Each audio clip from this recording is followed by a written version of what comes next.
Good evening, everybody. Good evening. Good evening. This is a pathetic turnout. I'm a good mind to cancel it. Turn the air conditioning off, that'll get rid of you. Has everyone got enough to drink? Well, welcome. Welcome to the Matt and Peter Roadshow. Next week they are appearing at Clacton-on-Sea, where they're very popular. They're going around the country, and they're ending up at the Edinburgh Festival, where they will be no platformed. But we've got them tonight. Now, hands up anybody who remembers when they last appeared together. Do you know how long ago that was? No. That was May 2017. I wasn't born. It was a very special time because it was the first 100 days of Trump.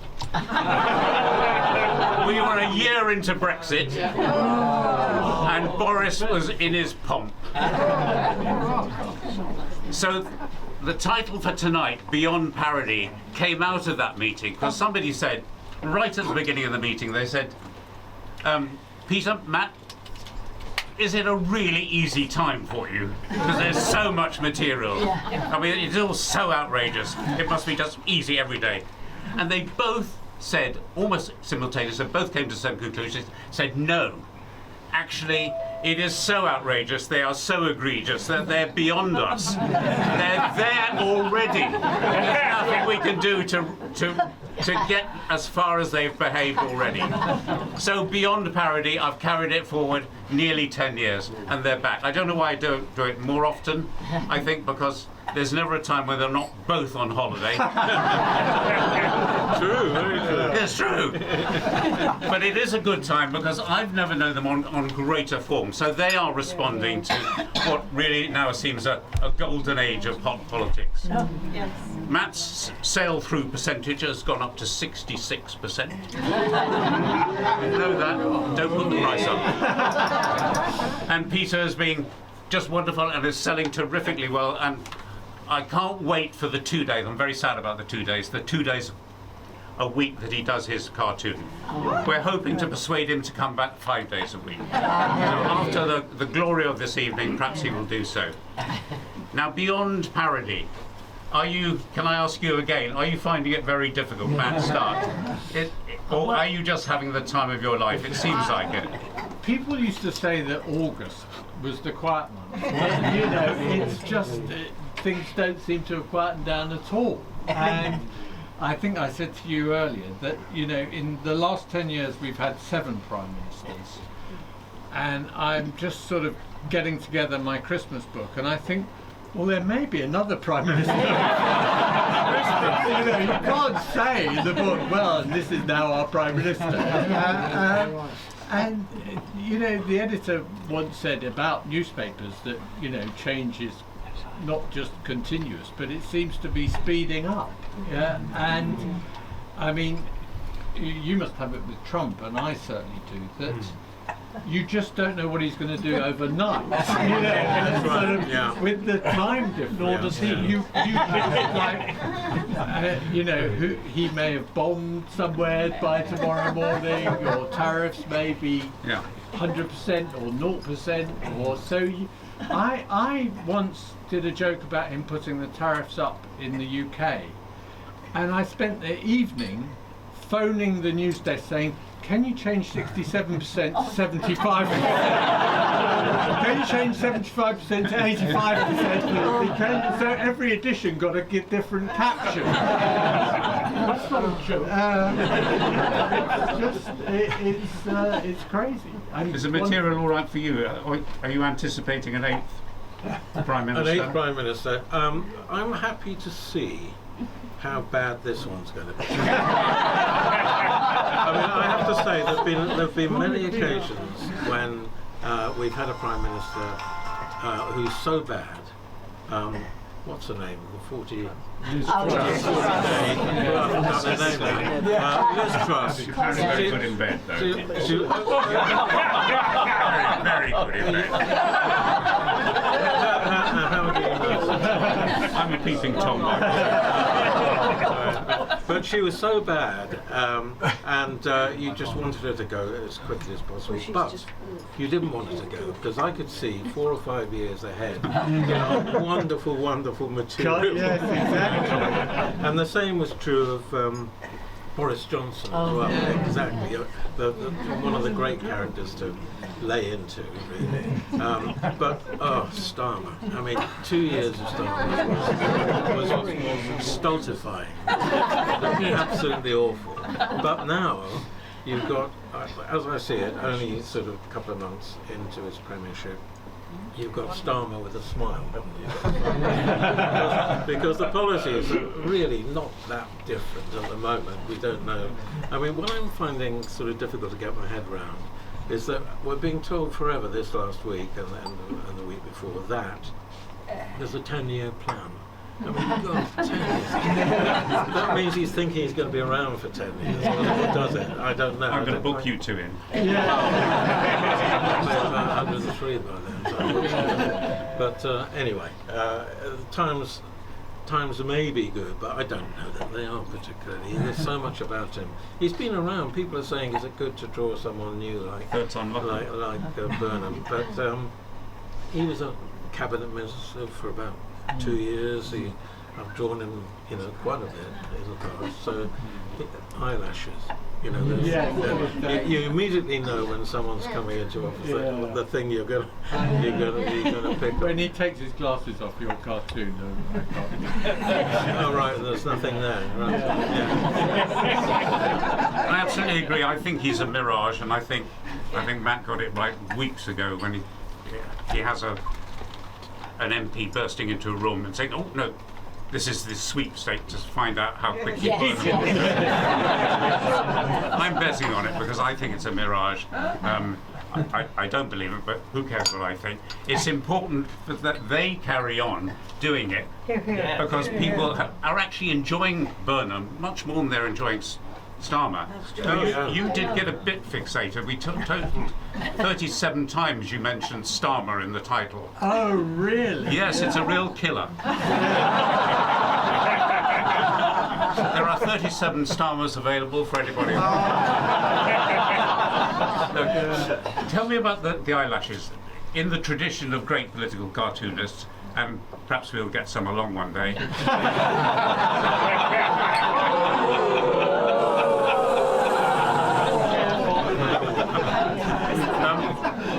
There is always part of the caricatural creativity and skill that identifies the politician just at a glance. So you've got your shorthand. No yawning, excuse me. Right from the time of Harry Furness in the late 18th century, so he has the heavy sideburns and the flying for Gladstone. Right through, you invented Bambi for Blair. I did not. Well done. And now we've got a Burnham that I don't think looks a bit like him, but it's the shorthand for Burnham. And already I think the cartoons are getting livelier and livelier. So I'm very glad that Starmer's gone for all sorts of reasons. But I get impatient. I like a quick turnover. I was on holiday for whole of Liz Truss's premiere.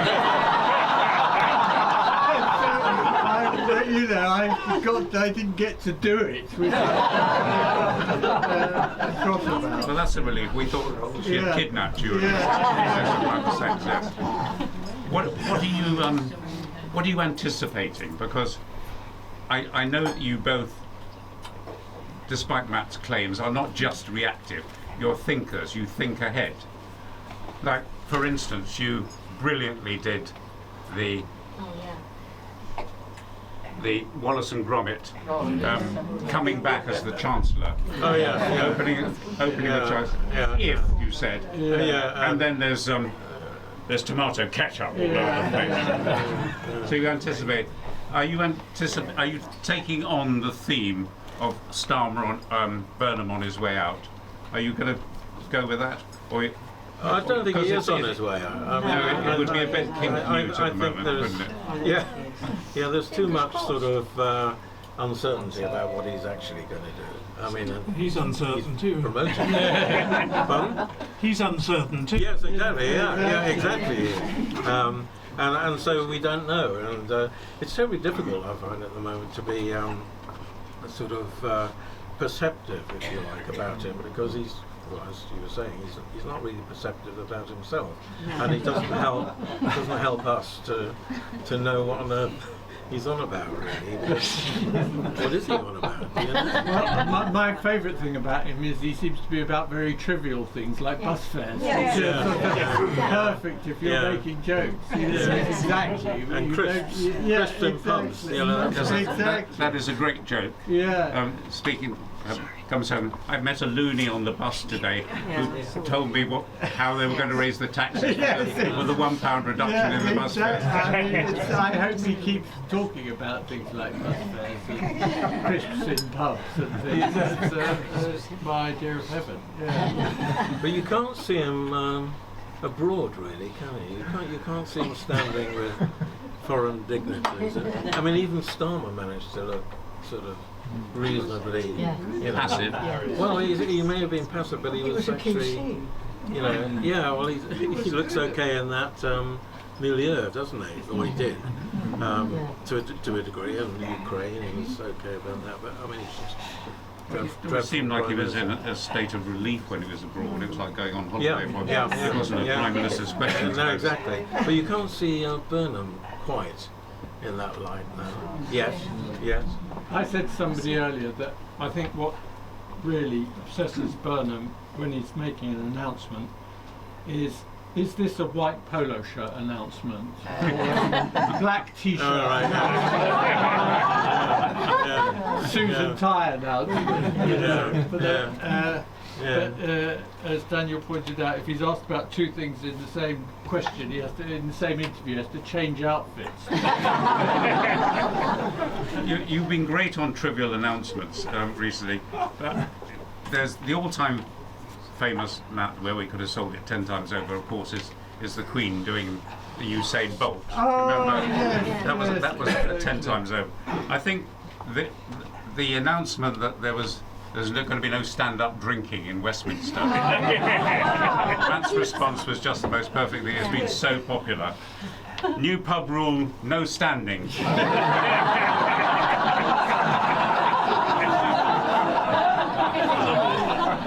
Worthy of Marcel Duchamp. Yes, exactly. So popular. But the one who got in first was the man who was supposed to have made the announcement. And he said, "It's all wrong. The Guardian got it wrong. It wasn't me. But I'd like to buy the cartoon."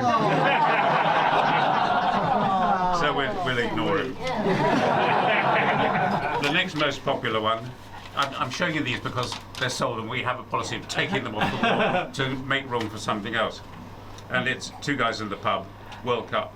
If we make it to the final and get beaten by France, I hope they won't do another gloating tapestry about it.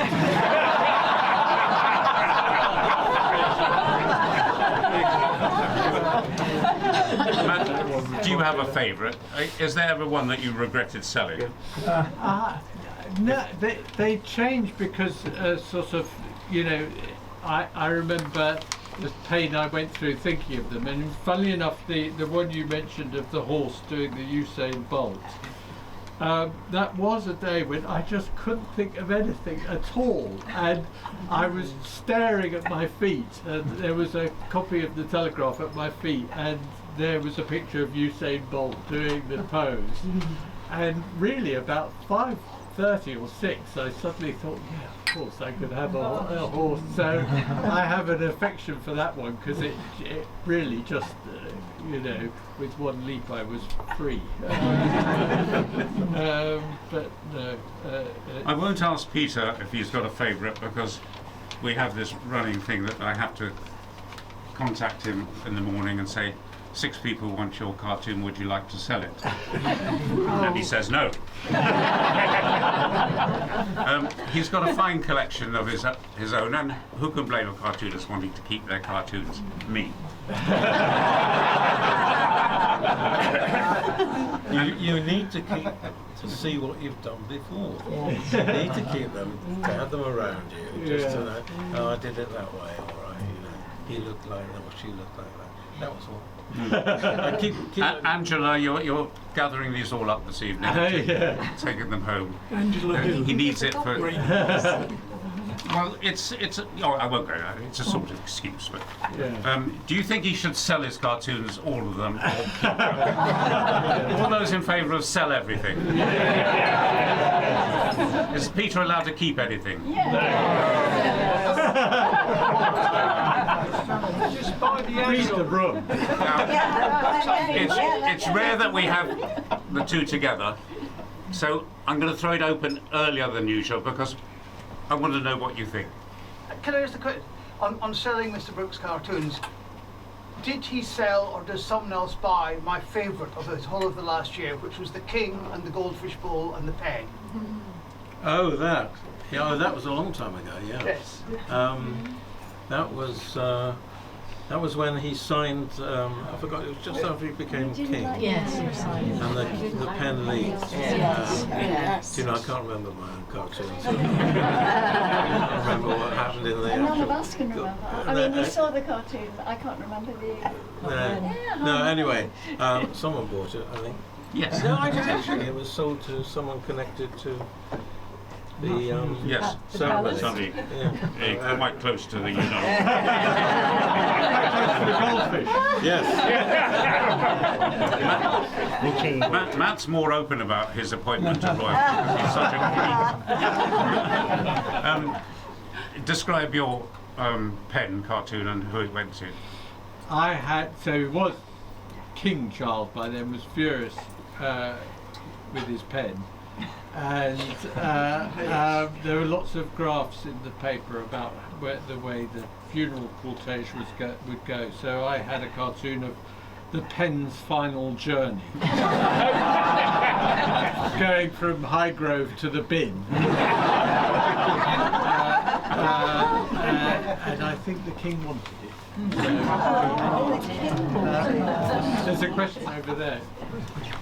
Yes. Gentlemen, the way things are going, do you think we're going to get an AI-generated Prime Minister soon? Did anybody hear that? No. The way things are going, do you think we'll get an AI-generated Prime Minister? Now, Alexander, we've tried doing an AI on both these, haven't we? How did it go? Not as good as the real thing. Close? Yeah. Now, if Give you it remember 6 months. a year ago, Yeah. I read out all our attempts to bypass you and get the daily map from AI. They can't do it. Give them another 6 weeks. Yes, it's been a great year for you. There was one memorable quote from that occasion nearly a year ago. When it's a year into the Labour government, you said, "If I knew it was this good, I'd have voted Labour." We don't need to ask Peter his politics, but you must be quite a sort of disillusioned man at the moment, Peter, are you? Disillusioned with Burnham. The Labour Party? Life, yeah. Do you know I am? Yeah, I am. But I don't know what you do about it. You know? I think it's essential that you carry on attacking this week. Get them all out. Yeah. Yes, please. Peter, you very kindly let my nephew, who's a budding cartoonist, Oh yes. spend a whole morning in your studio. Right. And you outlined so vividly how your day was spent, and you inspired him a lot. And I just want you to know now that he's a cartoonist on and an editor on Chilwell magazine at Oxford. Oh, great. I just wondered how you're viewing the sort of younger generation of cartoonists coming up. Is there an interest in people to become a cartoonist? Well, I don't want him to get too good. That's an obvious thing to say. No, actually, it's a very, well, I think a sad thing, but I haven't been working at the Times building in the Times building since COVID, because they sent me home when I was the oldest person there and didn't want to be responsible for me keeling over. So they sent me home to work from home. And when I was there, I'd get quite a few calls from people wanting to come and see me, and it was great. And you know, they come and I spend time there, and I can't do it from home in the same way, and they're not interested in But travelling. you were very generous of your time. Oh well, no, that's nice of you to say so. But you know, honestly, it's usually very good, and they're always very keen. But I don't see so many of them. I don't see them coming up. Do you, Matt? Do you know how it's? My daughter does cartooning, but I don't think it's something that lots of young people seem to be doing. I'm not aware of people. The political editors and features editors are not encouraging. We'll move on to that. What people really love, and we've dealt with it every time you've been here, is the process. But it's changed slightly because you now work from home. So how do you get your stimulus? You used to be there at the editorial meetings and get stimulated. No. Never? The editorial meetings, I mean, when I stopped going to them because I was at home working, it was such a relief. Because, you know, they weren't that stimulating at all. Because what happens, and particularly now what happens, is you know the news before you go into the newspaper, or before you pick up a newspaper, because it's already been, you know, acted out, done, wars, whatever, have started, and the paper hasn't sort of caught up, and so those. I think it's probably different now anyway. I think a lot of it is still. It's not just the newspaper, the print newspaper. It's digital stuff as well. So I can understand that you've never taken an editorial line anyway. So it's probably when I had to work at home for COVID, I realised I was just in the newsroom asking for gossip on, you know, who has a super injunction that we're not allowed to know about. Is Michael Gove gay? And just all the stuff that the lawyers wouldn't let us print. And, when I was at home working, I just realised you actually get a lot more done. And where do you get your news feed from?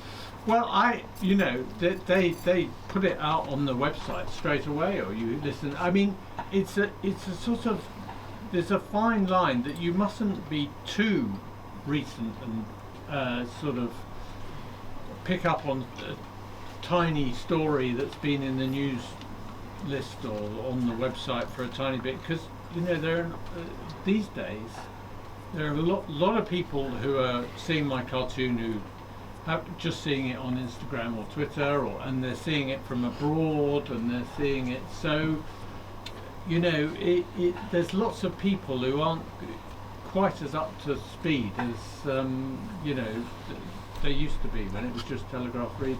But now, so you look for something trivial that's going to last a while. Yes, the most important trivial story I can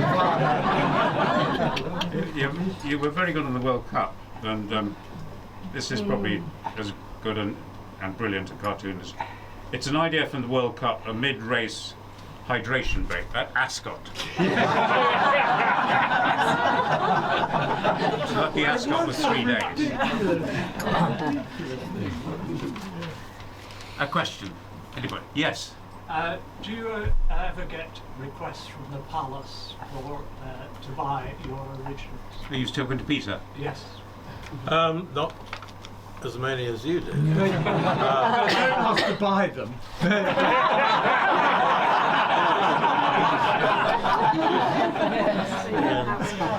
Not quite true.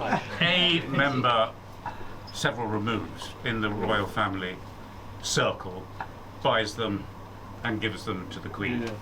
So, by appointment. I want you to know. But no. I don't want to work like that, thanks very much. I'm not suggesting that you work towards it. I do. Well, you make your own suggestion. But no. I just draw them when I have to. Yes. Matt, when I first met you, this was before COVID, and you were even younger than you are now. Right. I asked you what you did to choose which cartoon you chose, and you said that you had 4 or 5 on the go, and the editor wanted 5 or 6, and you didn't know which one to choose. You could go spit. So you scribbled one and went into the editor with all 6, and he chose the last one. Yeah. Is that story still accurate? It really helps for me to have someone else pick them, because I am the sort of the worst judge, actually, that I think of something and I think, oh, that's that's very clever, they're going to love this, and they then prefer the 3 chairs in front of urinals. And so actually you need to, like a comedian might try stuff out on an audience, you need someone else to tell you what's funny and what's not, and sort of, so there are different people in the audience, in the office. If I want a very brutal, honest opinion, I go to one person. If I want a slightly kinder view,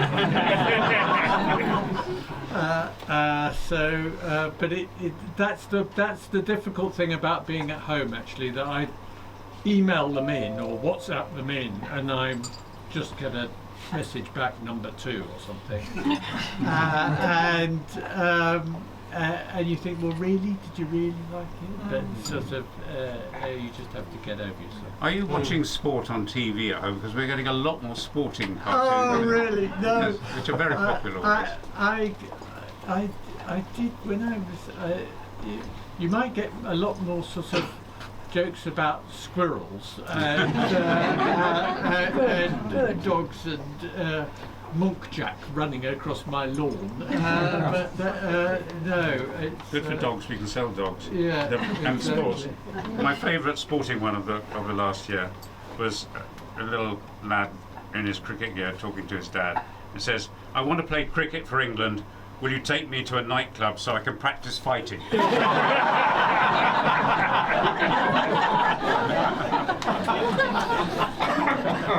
That thanks to the ECB, that one ran and ran, didn't it? Oh, I know.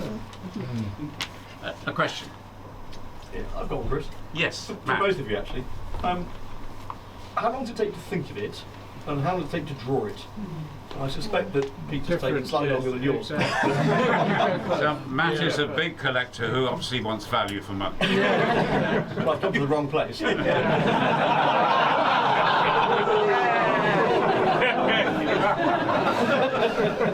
Well, the reality is, there's no such thing as thinking of it the day before, really, even if it's a long-running story that you're wanting to draw, because things change, whatever the way of doing it is going to be during the course of the day. So you have to leave it as late as possible. But my thing has always been, the idea is the important thing, and I'll work as long as I can to get that right.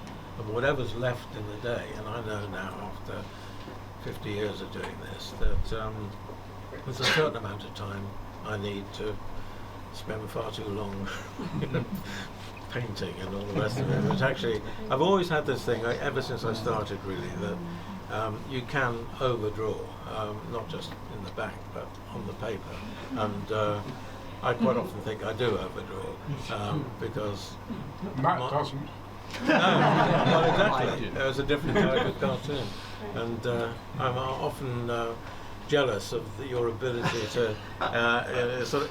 I had a colleague, the late lamented Mel Kalman, who who I shared an office with, and I'd have been working there. I'd be working there all day. And he would come in at 5 to 6, sit down extremely grumpily, as was his wont, and draw out this pencil drawing. There was no overdrawing or anything like that. And he even had somebody, a designer, who was designated to draw the little box that went round. So he didn't even do that.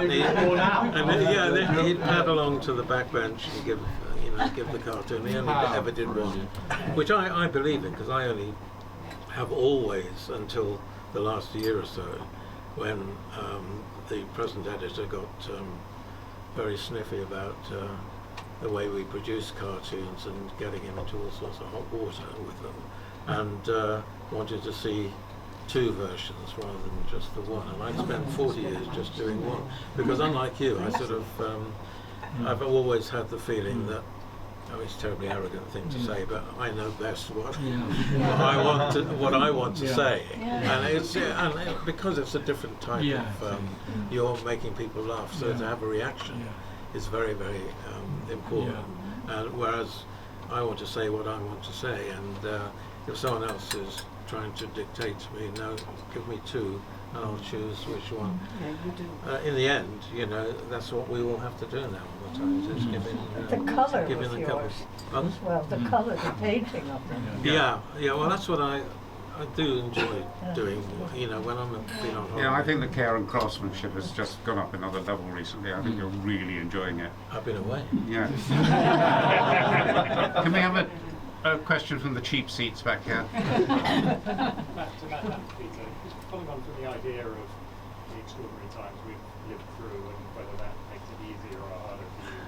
From a cartoonist perspective, do you envy any cartoonists of the past and the times that they lived in? You look at someone like David Lowe and his work in the Second World War, and wonder what you would have done. Writing a book. Chris, can you just repeat the question, please? No, but not all of it.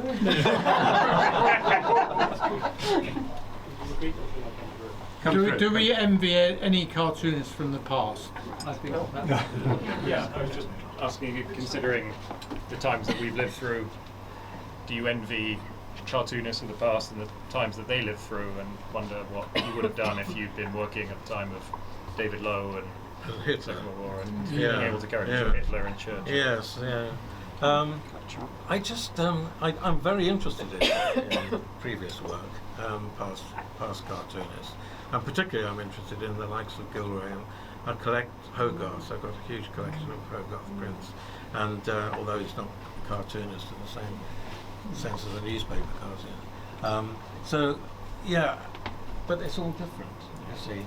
So I don't think you can ever say, I wish I'd been in that position. I mean, now is a unique position for a cartoonist to be in, really. I mean, what's going on in the Middle East? What's going on in Ukraine? What's going on here? I mean, there's no time to stop, is there? I mean, at all, and think. You've got to get there. So I don't envy a past period at all, really. That I might have liked to work before internet trolls, but I don't, because I prefer jokes about urinals and bus fares. I don't think the Second World War would have been comedy gold for me. We were discussing this earlier, and we thought Peter would have risen to it like David Lowe, and some very big ideas would have come out. But we thought you would respond to it better if you take your defiant suburban couple. They would have gone way beyond home fires burning. They would have been a running commentary on. Well, the only thing that's slightly similar is that I wondered whether people would appreciate me doing jokes during COVID, but actually they did. They loved jokes about running out of loo roll and making banana bread and standing 2 meters apart, or how many bubbles you had. You had your work bubble, and then you had your evening bubble, and then you had your neighbour bubble, and so maybe I could have found jokes about rationing or sleeping in the tube station in the wrong zone. Yeah, certainly that would have been an area altogether. We might find out if you Martin. Have you ever done a cartoon about each other? No. I tell you what, Is there a chance? I tell you what, Matt, is there anything you'd ever like to ask Peter? Yes, I find it impossible the day I'm doing my work to judge it. A week later, I know exactly. I think that was a good one. That wasn't The day I'm doing it, I have absolutely. It's like saying one word over and over and over again. It just makes no sense at all. By the end of the day, it doesn't even make any sense to me, let alone for that. But how quickly can you judge your own work? Very, very immediate. Oh, really? Yeah, I can, because when I said earlier about the idea is the sort of the top thing that you're working on, and the drawing of it is kind of secondary, but that's part of it. Obviously. And unless I know, and I know in my own mind, I've come up with something, half decent. Yeah. I can't even get anywhere, but I do know, and I know after the event too often, the next day and the day after, and you just that's the great thing about working on newspapers is there's always tomorrow. Exactly. And you can this too shall pass. Yeah. That was a bit of a curveball. Have you got anything to ask him? Yes, I have. I have indeed, Matt. I just want to ask you, were you in any sense delighted, or were you horrified to find out that we were cousins? Oh, yeah, this is 10 or 15 years ago. Yeah, it was just... Cousins by marriage, I'll say. I mean, in a very... from Liverpool. Very quick, from Liverpool. Yeah. In a quick way, I'll just say, my family's, both sides of the family, are all from Liverpool. And I had my mother's brother-in-law, my Uncle Tom, brilliant man, best uncle in the world. His sister was Belle, who was your grandmother. Yeah. So we are kind of linked in an embarrassingly familiar way. We've got family way. It's family. The family. Nobody can come into cartooning. It's like the mafia. It is. Mafia, but not. It's what Burnham was railing against a couple of weeks ago about who you know, and we do it by actually being, intermarrying. How did you find out? How did I tell you, or did you tell me? I think you told me. Yeah, because of course. I think my cousin would have told me, yes, because they would have known from. And I still got family up in Liverpool, and she told me that this Matt person in the Pritchett, I think his name is.